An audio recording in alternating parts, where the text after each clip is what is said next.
is that Stratus is going away. Your KV Core is going away. So pretty much everything that we're using for our real estate tools wise, everything's going to be getting an upgrade on December 3rd. So, we're going to be talking about that in details, what it has to do with us as realtors. Uh, but before that, let's get started with our interest rates. The interest rates are definitely on the higher end. They're around 6.79 according to Freddie Mac, but according to Mortgage News Daily, as of last night, it ended at 7.02. So we know as a realtor, it is a hard job right now for us because the housing market is not performing the way we want it to perform.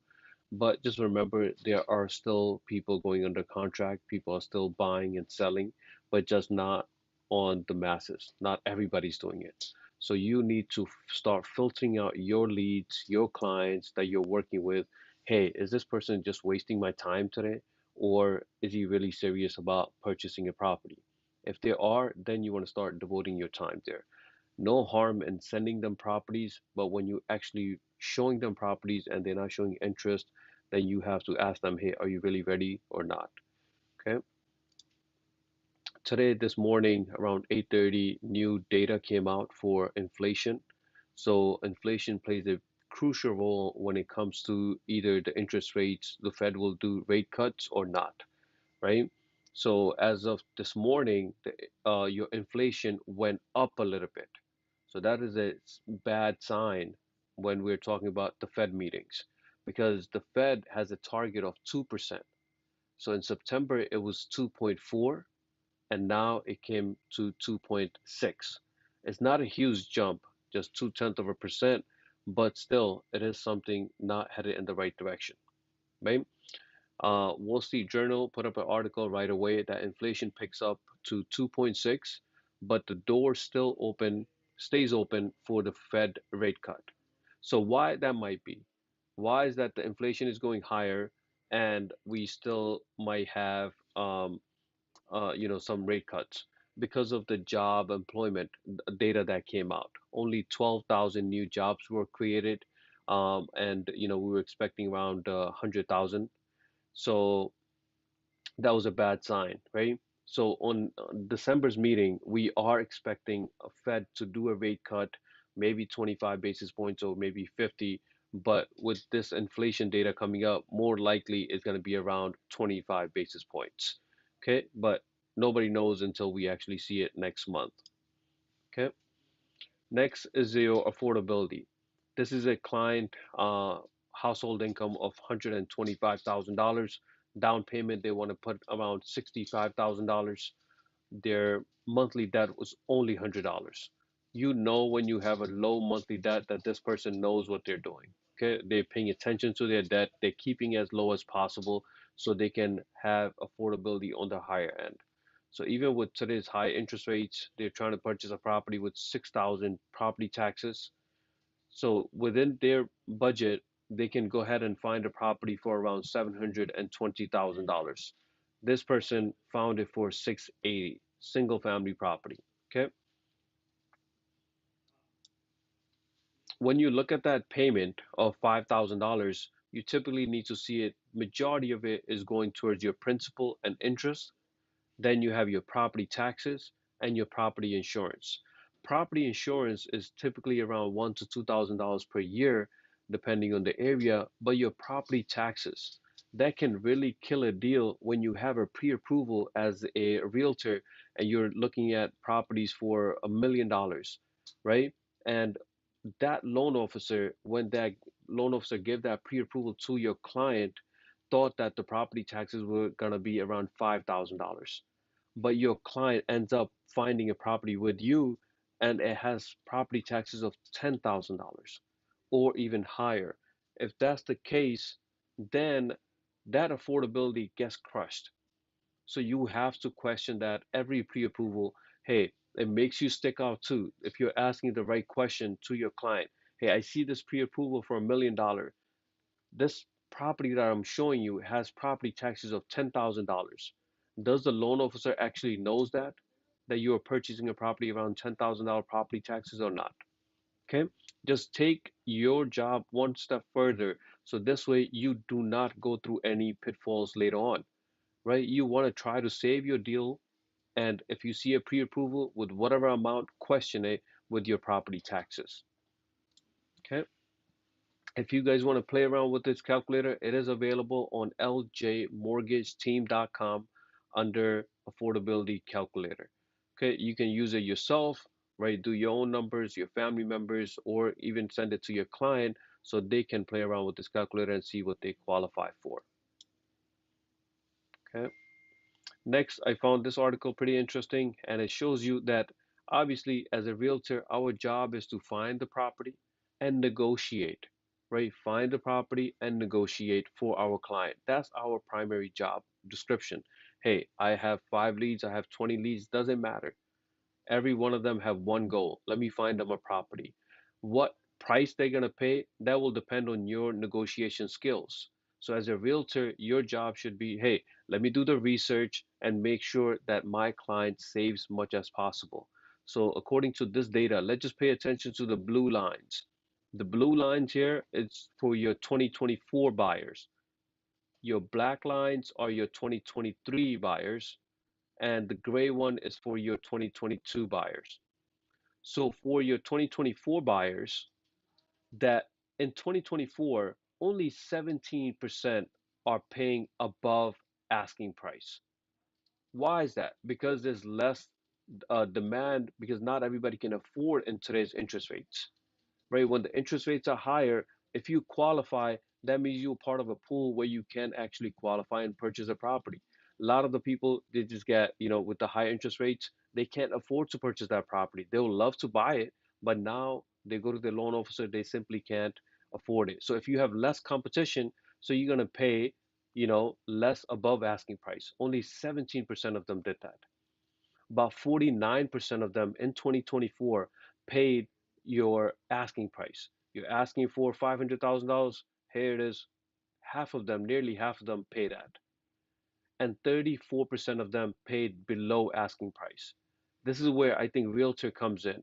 This is where you show them the data. Hey, we should put in a price a little bit below and see if we can get a deal done, right? They do have to pay you for your commission. Why not try to save them much as possible in the offer price? Okay, so you can see that hey, in 2022, a lot less people pay below asking price. Okay, so you want to make sure that hey, you have the tools, you want to use them for every client. So it's just not the negotiation for your, the price. We always say we try to negotiate much as possible for the repairs because I'm going to show you down the line that, hey, your client closes a deal. After that, they still have to do repairs. And how much does that cost? Okay. So one of the survey that was completed, it says 94% of the buyers who negotiated with their sellers were able to bring down the cost. So you want to do that. Otherwise, they're going to be ending up with these closing costs, right? So millennials, home buyers were shocked by your closing cost. This was another study that was completed by National Mortgage News here. And how are you going to know what are my closing costs? So you want to educate your first-time home buyers. Hey, you get a loan estimate. Don't just go talk to a loan officer. When you're talking to them, just make sure that you get a loan estimate from them. If they're not giving you a loan estimate, that loan officer is scared of, competition. That loan officer doesn't want to give you a loan estimate. They don't want you to go ahead and compare their prices with others. But by law, if you go there, you provide them with all your information, they should give you a loan estimate. Okay? And you take that loan estimate and you compare it with other companies and see which one you want to go with because you do not want to be surprised.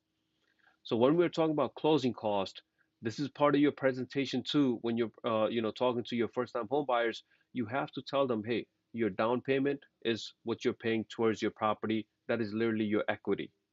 But your closing costs, these are your fees. You don't get them back, right? These fees that when you're looking at a loan estimate from one loan officer and comparing it with another loan officer, you want to see what is their origination fees. And that cannot change. If a loan officer tells you, hey, we charge $900 for origination fees, and another one says $1,100, that means those fees are fixed, right? Whatever they're disclosing on your loan estimate must stay the same.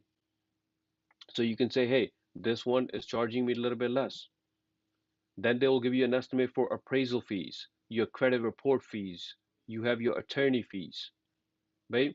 Which company, which title company will you use or your client will use, they will charge different fees models there. So the attorney is ultimately using that title company all the time. He should have a good idea, hey, what does this title company charges? Okay. Your recording fees. There's a big difference if your client is purchasing in the five boroughs here in Queens compared to Nassau. So we know there are different rates and fees by your local authorities depending on where you live. Your mortgage recording tax, everybody gets surprised by this. Hey, my closing cost is 3 to 4% or maybe 5%. Around 1 to 2% is going towards your mortgage recording tax to the county. You cannot run away from that, right? There are a few things that is on a loan estimate, those are fixed, and there are some things that can change. But you still have a good idea when you have three loan estimates on the table and you can compare it with your client. Okay? Property tax is the same way. If they're paying less than 20%, they have to pay their mortgage. Yeah. So yeah, Harjeet for sure. So if they have, so this is a good thing too. Sometimes people question that, hey, my loan officer is setting up an escrow account for me for my home insurance and my property taxes. Why is the company still asking me initially before the closing to pay the first payment? Because that first payment is separate from your escrow. That escrow hasn't been started yet. They're setting it up. So it's going to be ready and going. You're going to have enough funds there for the renewal time and afterwards. But your initial payment that you have to make is going to come out of your pocket. Okay, so good point there, Mr. Harjeet. Harjeet is a loan officer with us, so if you guys want to speak to him, Hassan is a loan officer here as well. So if you guys want to speak to them, please do so. Okay. Another article here, again, this has to do with your added cost, not just your down payment, not just your closing cost. What else do we have to worry about as being a first-time home buyer, right? You have your repairs, your renovations. Some of them you might think that hey, it's going to cost me maybe $1,000, and then it ends up maybe being $3,000, right? To do a renovation for a bathroom, it costs thousands of dollars now, right? So all these renovation is going to cost. So as a realtor, you want to negotiate that. As we mentioned, Daljit is about to get a listing and the property needs a lot of work, right? So either they put up it on the market below, market price because it needs a lot of work, or they go ahead and renovate it and then Daljit can put it up and ask for a premium, right? It really depends on the homeowner. If they have the funds, they want to renovate it, of course the return will be there. Otherwise, the new home buyer that comes in, they have to do it themselves. Okay? You have your furniture, you have your appliances, you have your closing costs, and concessions from the sellers, right? Your offer is not that weak when you don't have a lot of competition right now, right? So if the seller is getting only two or three offers and you have an offer with seller's concession, that means you're asking for some money back at the closing table. So if your client needs that, just put it in the offer sheet. The new offer sheet by LIBOR is very straightforward. Everyone should be able to understand it fully. Just go line by line, and the second line is there for your seller's concession. Okay. Moving cost will really depend on where they're moving from. Is it local? Is it long distance? Really depends on their situation, but it can cost them thousands of dollars as well. Okay. So if you see whatever price you see, do your research and try to save your client much as possible. Don't be afraid of no's or when you're negotiating what the listing agent is going to say, you can always go up, but we cannot go down. Once you have an offer accepted and you say, oh man, I should have saved them $10,000. No, you should have done that in the first place. Okay. Next, we have these data points here from Housing Wire. The mortgage rates are around 7%. We see your inventory around 700,000 properties available. The median list price is around $434,000 and days on market. That's pretty interesting. How many days does the property stays on the market? It's still around 102 days right now. Okay. Price reduction. Around 39% of the properties had a price reduction. If you're a listing agent, you want to put it in a way, even if you're putting it on the lower end, always explain to your sellers, hey, this listing price is just a starting point. We're not going to sell it. We're not going to go under contract with that price. Mr. Seller, Miss Seller, you're the one who's deciding it if you're going to go with this offer or not, or if we need to do a renegotiation on that, right? We can always counter offer, but you do not want to do price reduction. It makes your listing look bad. Okay.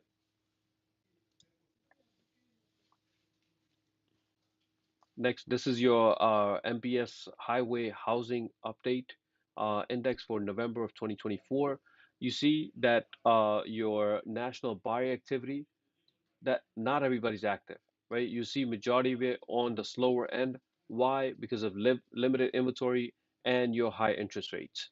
Those two things are the biggest factor when it comes to the biggest challenges that we're facing as realtors right now, right? And price increases, you see that there's more, half of them are steady towards the right here. And then you can see your price reduction around 30+%. They had a price reduction in there too. Okay. So if you're talking to a first-time home buyer, sometimes they do not know these things, sometimes they know half of these things. These are some plus points. These are some tax benefits of being a first-time home buyer or just being a homeowner in general. So if you're renting right now, your goal should be, let me save up much as possible. Let me be a homeowner one day, right? So if you are a homeowner, there are some benefits. One is your mortgage interest deduction. So we know that we are paying your mortgage. Within that mortgage, we're paying principal and we're paying interest. Throughout the whole year, whatever interest that you have paid collectively on that final statement that you see in December or in January, you can provide that to your CPA, and he's going to say, hey, you paid $20,000 in your interest just on the mortgage. So that's going to lower your tax amount, your taxable income. Your property tax deduction. That's also a benefit. Depending on the area that you live in, CPA is going to give you that benefit as well. So if you have any energy efficient credits, right, this could be your solar panels. That's your biggest one. That can be eligible for some tax credits as well. And some of you guys are, or some of you guys know that people have some home office, right? They're self-employed, they're using their home offices. There's some pros and cons to that. And one of the pros is that you get your home office deduction from your CPA as well. So these are your benefits of being a homeowner. So on the last meeting, Fed did a 25 basis point rate cut. Again, when we look at Fed cutting the rates, is that the mortgage rates do not change right away. Okay, they do change when your mortgage bond securities, rate backed securities, they move. So we're going to talk about that a little bit here. So even though you had your 25 basis point rate cut, this is a decision when they do it, it does not affect the long term, which is like our mortgage rates here. It does affect things like your credit cards, you when you're going and purchasing a car, right? But this is your base rate that the banks are using. So just educate your clients. Hey, when you see, hey, Fed is cutting 50 basis points, does not mean that we're going to see a rate cut of mortgages of 50 basis points. Okay. And jobless count, right? When we're looking at it, we need to see, hey, if America is employed and inflation is always on the 2% range, Fed doesn't see a reason to do a rate cut. But as of right now, we see the jobs, the unemployment is going to start increase every month the way the trends are going. So there's a good chance that the Fed should be doing a rate cut for next, maybe 3 or 4 meetings for sure, or even longer. So we should see interest rates come down when most likely first half of our next year of 2025. You have to tell your client, if you're going to wait, I can't force you to buy right now. But I do want to tell you, if you simply wait until next year, next spring and everything, you're going to have more competition. It is just supply and demand. When the interest rate comes down to around 5%, you're going to have more buyers out there competing for the same property. and you're gonna end up paying more. Talk to your loan officer and do a scenario that, hey, if you were to go ahead and purchase it in today's market at 7% and you were to refinance at 5% later on, is there any benefit? Right? Then you can decide that, yes, it is a good deal. Let me build equity over the months or over the years compared to simply waiting. Okay, so you as a realtor, we have to point these things out so they can, go ahead and make their decision. Okay. Next, guys, when you're talking to a seller and you want to list the property, and the property is a rental property, right? It could have 1 unit, it could have 5 units, it could have 20 units. Doesn't matter what they have. We're gonna go through this because one of our agents asked me this, so I was like, maybe another agent can benefit. So we need to ask the following things from the seller. Okay, we have to ask them, hey, what is the rental income that we're getting, right? This property that you have, I don't care how many units it has, same concept. What is the monthly rent received per unit, right? Are there any additional fees that you're charging, late fees, your pet fees, or any additional? But if you don't get that, just make sure you get the rental income first, right? Because that will determine what value we're going to put for that property. Next is that maybe they're charging for parking fees, right? Storage fees, for laundry facility income, right? Anything additional, that's good. That means that we can, sell this quicker because it's bringing in more money. So that is your main primary goal, to find out the income that property is producing on monthly basis. Okay. And then you want to figure out the expenses. We need to find out what does it really cost to actually operate that building. Again, doesn't matter what kind of units or how many units does it have. So first we need to find out your property taxes. So we need to know what is your yearly property taxes for this property. What is your property insurance, right? It's going to be a yearly thing, and usually property insurances, they tend to go up every year. So we need to find out what is their current property insurance premium look like. Okay. Mortgage, if they tell you how many mortgage payments and everything, that's perfectly fine. But your property taxes and your insurance is your operating cost.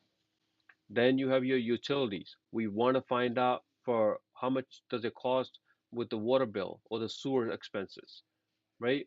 How about the gas? If it's an oil tank, what does your oil tank bill look like? How about the trash collection? Is it city picked up or does it have private? Whatever the thing is, do you have any additional expenses when it's related to utilities? Okay. What does it really cost to maintain this building, right? What is it? Regular maintenance costs? It could be your lawn care. It could be snow removal, right? What's the ongoing cost for any major recent repairs or improvements they have done? Okay. Do they keep reserve funds for the repairs? Even you don't have to go in that depth as long as you can ask the seller, hey, what is the yearly repairs? How much do you typically pay for repairs? It could be a small amount, it could be a big amount. We need to find that out. So I can tell the new buyers that, hey, this is going to be part of your maintenance cost. And do you have any property management fees? Right? Did you hire a company? Are you in a contract with a property management company? What kind of fees are you paying them? Right? All those things are your expenses. So you have your income, how much money is bringing in, and then you have expenses to operate that particular property. And how are you going to check those? You want to ask them for your recent rent roll, so to show how much income is producing per unit, right? And then you want to ask for recent copies of their utility bills, water bill, gas bill, electric. You want to ask for recent bills there. And then your property taxes statements. Hey, what was your property taxes last year? Just show me a statement of that. Your property insurance documents, same exact thing. For maintenance, if you have any bills, any invoices that was paid, I just need to see that. Okay. So if you have a property management agreement, if applicable, just let me know so I can review that and provide it to the next buyer.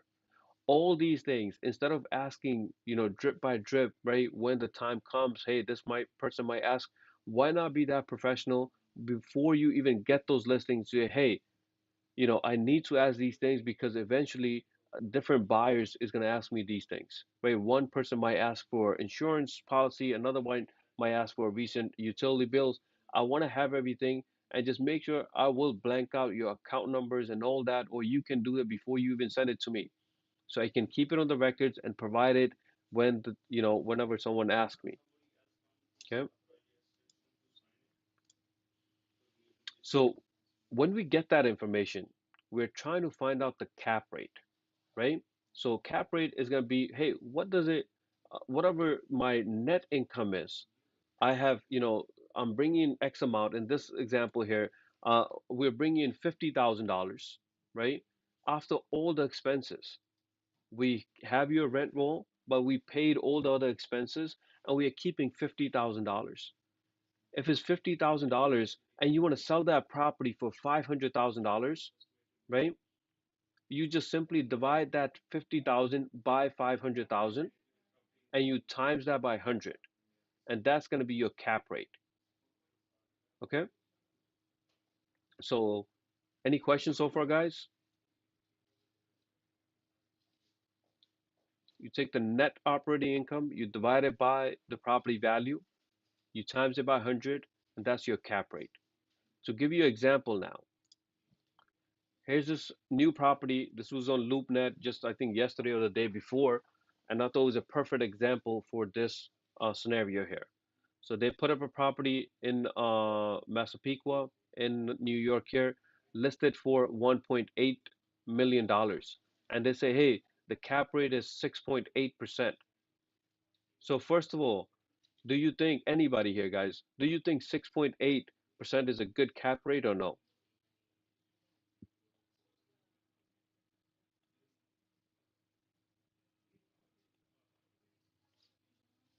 Anyone? No? What do you think is a good cap rate? Okay, 8 and above is good. So the higher the better, right? Higher the better. And anything above, typically what we see in New York, anything above 5%, we see that deals do happen. It really depends on the buyer. Hey, if they're gonna, it's gonna be owner occupied or not, right? Hey, I'm gonna have this tenant out. So when you look at this cap rate, find out the situation from your client. Hey, are you gonna live? I mean, are you gonna have your own business there as well, or are you simply looking at rental incomes, right? Anything between five, anything below five, we always say that's a pretty much bad deal because it's going to be below 5%, right? You're not going to see any real money come back to you if you're going below 5%, right? Anything six, seven, eight, anything over 8%, you're getting a really good deal. Anything above 8%, you're getting a really good deal, okay? So let's see how did he calculate this $1.8 million property and he's saying 6.8% cap rate, right? How does he do this? So you see the property here, and then he said, hey, the total square feet is 4,150 uh, feet, right? So it has four different businesses there. So you have a dentist that has 850 square feet, right? Fairly small spot. And his income, his annual rent is $50,000. He also put in when does the lease expires and does he have any options and how much does this lease increases every year is at 3%. Second, we have a BBQ restaurant there that's double the size, 1,600 square feet, and he's paying $76,000 in annual rent, right? Then you have a hair salon, very similar to the other ones, and they're paying around $21,000. Okay, and then you have an acupuncture place there, and they're paying 27,000. So if you were to add all the annual rent, 50,000, 76, 21, 27, you get $176,000, right? But now, how about the expenses? So the expenses he put down, hey, the taxes, right? Property taxes are $40,000. Your insurance is $6,000. Utilities $624. Landscaping 860. Snow removal you have 500. So this is a real example, guys, right? That property is bringing in $176,000 in rental. It has expenses of $48,000, and now is gonna net operating income is $127,000. Okay, so you take the what do we learn? That hey, net operating income is $127,000. I'm gonna divide it by the asking price. They're asking for $1.8 million, and I'm timing it by 100. I get 6.81%. Okay, so this gives you an estimate for potential return on your investment for that particular property. Okay, so real quick, you see any property, you see the address right next to it, you see the cap rate. Now you should know how are they coming up with this percentage here. Every realtor should know this, right? So they're asking for $1.8 million at 6.8 cap rate. I'm looking at all the annual rent that's bringing in. What are the expenses? You subtract it and you get your net income, your net operating income. 127. 127 divided by the asking price, you get 0.068, times that by 100 because we want it in percentage. So we get 6.81%. Okay? Any questions, guys?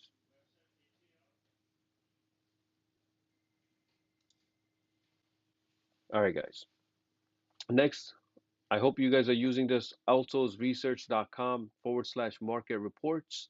Really helpful. Bethpage, this was as of yesterday.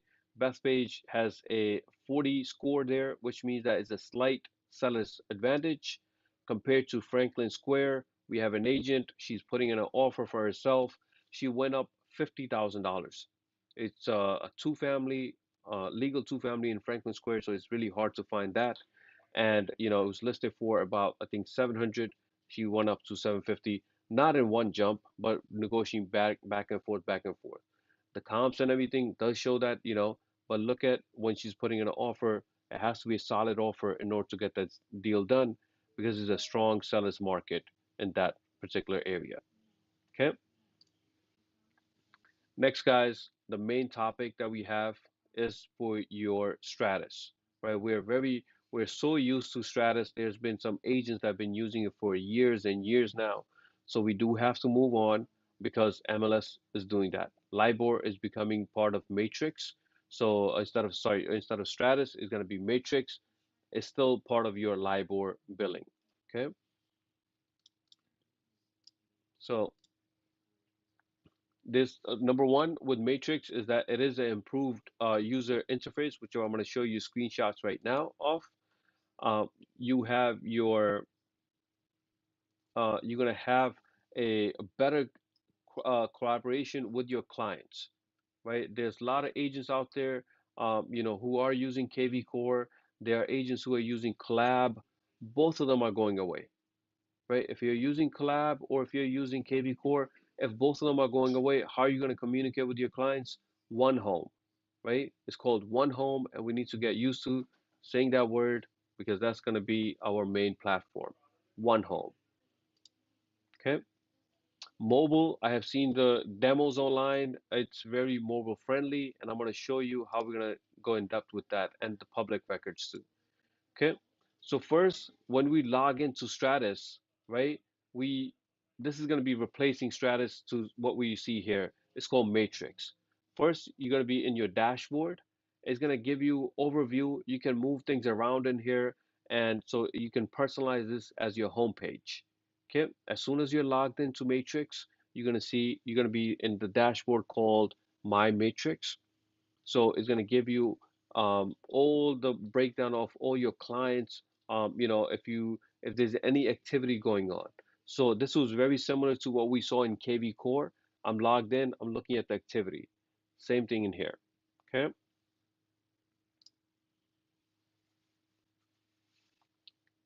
Next is that you're going to see activity from your clients, right? It's going to be a full interaction right from there. And it has two features. Anytime you send them a property, either they can put a heart, that means they like it, they're interested in it, or they can just trash it. That means they don't like it. Either it's a thumbs down, but on your back end, you will see it in the trash can that they do not like it. It is owned by a big company called CoreLogic, right? And it has AI features now. What does that mean? Like, hey, your clients, anytime you're sending them a listing, you set up the alerts. But if the system thinks that there's another listing that's available that might not be in that area, but it might be around it, whatever AI feature it has is going to be in your benefit, right? Because it's going to be helping you out because it's going to connect you and your client a little bit better with more properties. Okay. And you can do automatically save searches in history, so you can revisit. You guys can, this is what we were doing in our KV core as well. And just the interface, the user friendly, it's very user friendly compared to easy on the eye. So it has everything that we need for to send to our clients when it comes to property details. Okay. So when we have a new listing, the property, they will get an email, something like this. Hey, new properties for you. Hey, Lenny, we found new properties, and similar to what we have been sending in KV Core. And we can send them text messages as well. Okay, we can do that. Email and text messages to our clients. Okay. So you want to see activity for your client, you can do that as well. So you're going to say, hey, this client was active 16 minutes ago or an hour ago or 2 days ago. Similar to what we saw in KV Core to see, hey, this client is looking at or doing more activity and you should take some action. And the action that you should be taking, just picking up the phone and calling them and saying, hey, do you want to view this property inside? Or do you want to view any of the property that you have seen recently on this website? Okay. So it is not a open website for everybody. That agent has to be logged in. So when you're doing your presentation, you're going to say, hey, I'm setting up alerts for you. I'm going to set you up so you have your own login, and we're going to be communicating through that. They do not have to open up or download any apps. They do not have to do that. They just have to click on the link that you send them and accept the invite and create a password, right? If it was not password protected, then it defeats the purpose. Then there's no difference between us and Zillow, right? We want to cut out all the noise. We want that client just to pay attention to your page. It has your information all the way. It will not see any listing agent's information anywhere. Okay. And when they get a text message, it's very similar to what you see here. It says, here's a listing that you might be interested in. Again, very similar to KV Core, and it will give them a link. As soon as they click on that link, they can see this on their mobile as well.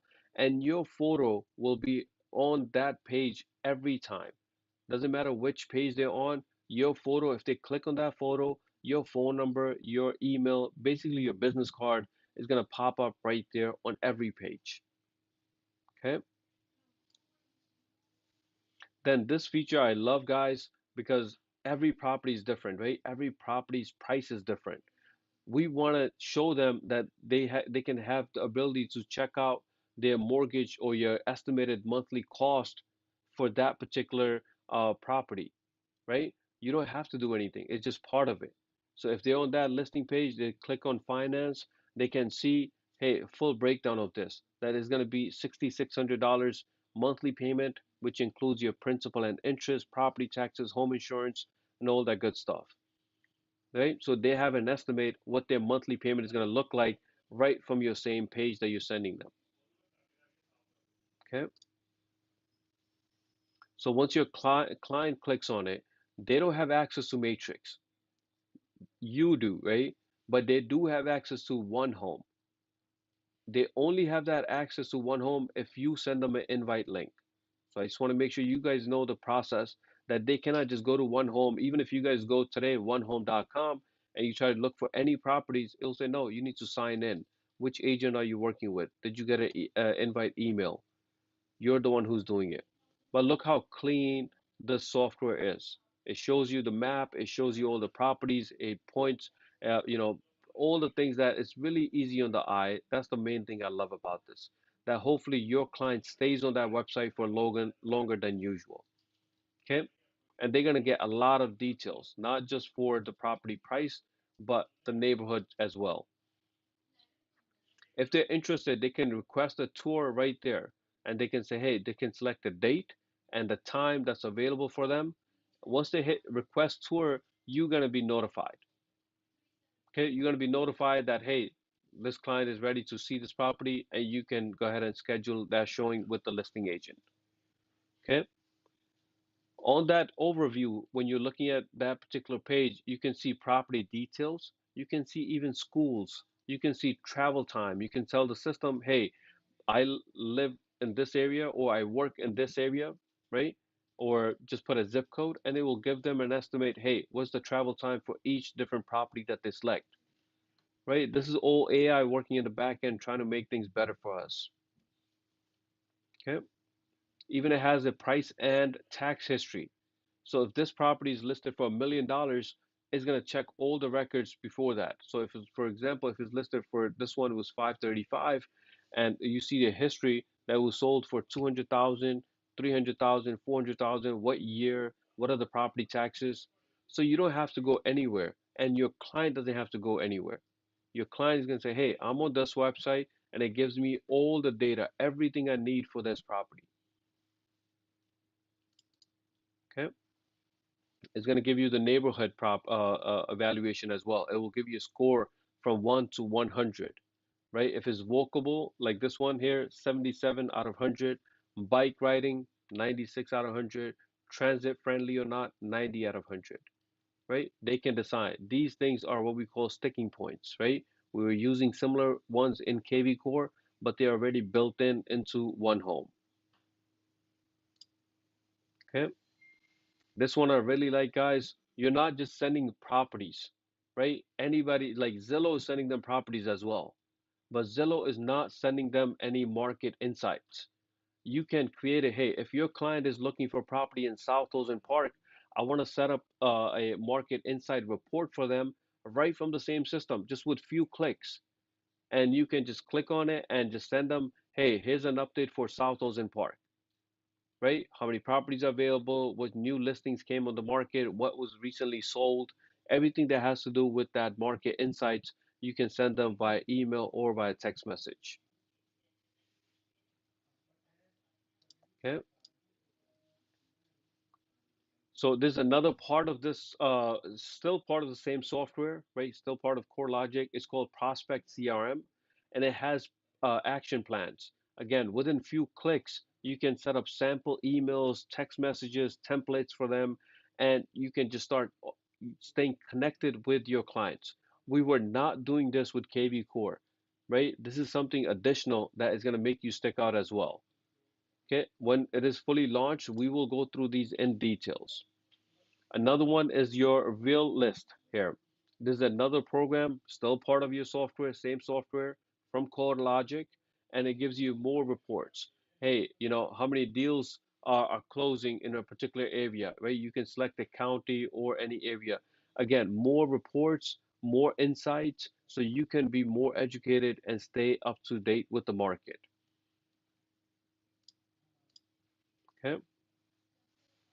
So you can see that, hey, this is going to be your database decisions with confidence. So anytime you're putting in an offer, you have your all the other tools, geodata, you have your RPR.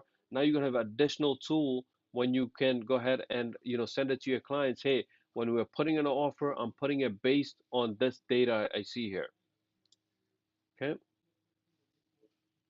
And something, this is what I think a real list is basically has the power to give you all the data.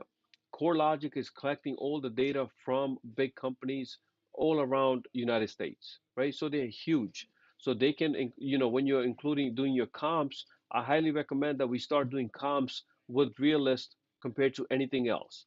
Because the demos I saw, that this is going to be where you're getting full picture instead of doing a little bit here, a little bit there. You get the full picture right from the same system. Okay. And how many times you guys check, hey, is this in a flood zone or not? Right? Again, this is what companies using for mortgages, insurance, for your underwritings, right? This is a typical software, and now it's going to be part of yours. So this way, you just type in an address, click on flood map, and it will tell you if it's in a flood zone or not. Okay? These little things, when the time comes, makes you stick out, right? And we're going to be training every one of you guys on this software on one-on-one, right? And I want to make sure that you guys have are able to do it in December. Okay? How about social media? Yes, we can create, the flyers that we're doing, but now you have a software that's built in. You sold the property, you have a new listing, automatically it's going to have different templates that you can select. Okay? Already has your image, it already has your all the information it needs for the property and yourself, so they can create these templates in no time. And then you can share them on any social network as you please. Okay? And talking about mobile friendly, guys, how terrible was KV Core when it comes to the mobile app? The first, I believe, 3 or 4 years that we used, I personally hated the app, and then when they did an upgrade to Bold Trail, it's getting there, but it's not what we're seeing on this MLS Touch app, right? MLS Touch is completely integrated with Matrix and your all the other tools as we mentioned, right? So everything's integrated into one. So as realtors, we all will be downloading one MLS Touch, right? So once we sign in, we're going to be signing in through Matrix login, and we're going to see all your clients there. We're going to see all the properties that's available. Everything is going to be super, super mobile friendly for all of us. Okay. So you're on your phone and you need to find out, data for, property taxes. You want to do neighborhood search. You want to know about schooling. You want to know about transit. You're going to find it right at your fingertips. Okay. And sometimes we're just driving around, or maybe we're parked somewhere and we want to know, hey, is there any properties available in this block or next block, right? Or if I'm about to go on a listing presentation and I want to meet the seller, I just want to find out anything in the neighborhood, right? With this app, it does have that feature. We'll give you, hey, whatever's available nearby, you can figure that out and make sure that those are available. And you don't want to be going to the to the appointment, to the listing appointment, and the seller says, hey, do you know there are four other properties available? And you say, no, I just think I thought there was only one or two. You want to know everything before you go see a listing, going on your listing presentation, guys. Okay. Again, quick click your market insights as we saw on your desktop, right?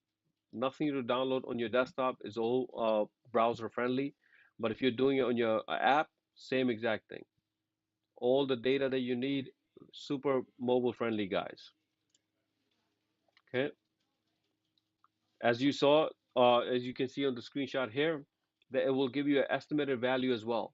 So instead of going to RPR and running around and everything, it will give you your data right on the app. So I think our starting point is going to be your MLS touch, and then it could be anything else, right? You want to double check those stats, then you do that.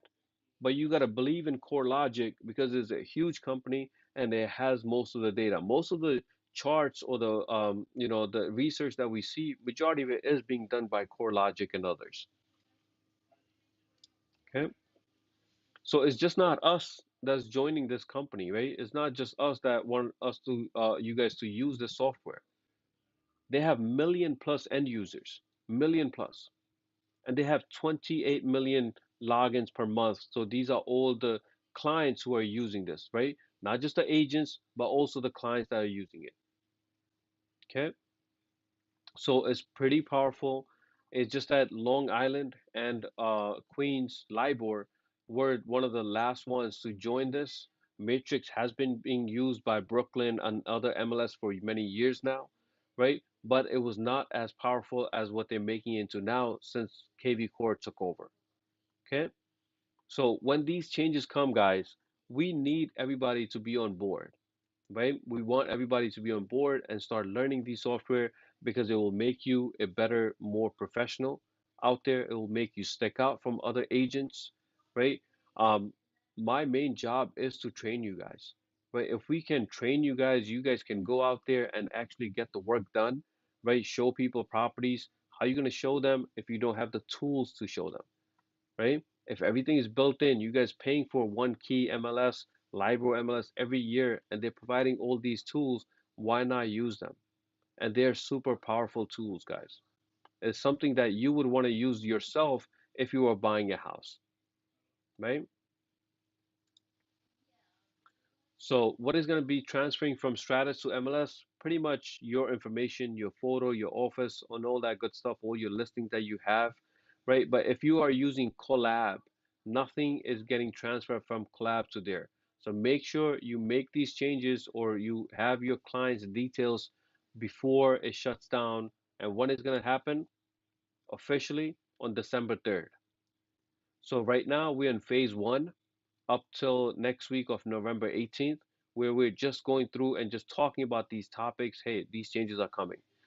On November 18th until December 2nd, we will have read only access to Matrix. So that's a really good thing. So this way we can actually just check it around, click on different links and just see what it has to offer. And on phase three is going to be on December 3rd, where we will no longer have access to Stratus, no longer access to KV Core, because it will not pull any listings anymore in KV Core, so it'll be nothing there. So we want to make sure that we make all these moves before December 3rd. Okay. So on December 3rd, it will be the launch day, and we'll have full access to Matrix and all the other tools that we just spoke about. Okay. Questions, guys. This is going to be a big change for all of us. I'm pretty sure you guys have any. Any questions?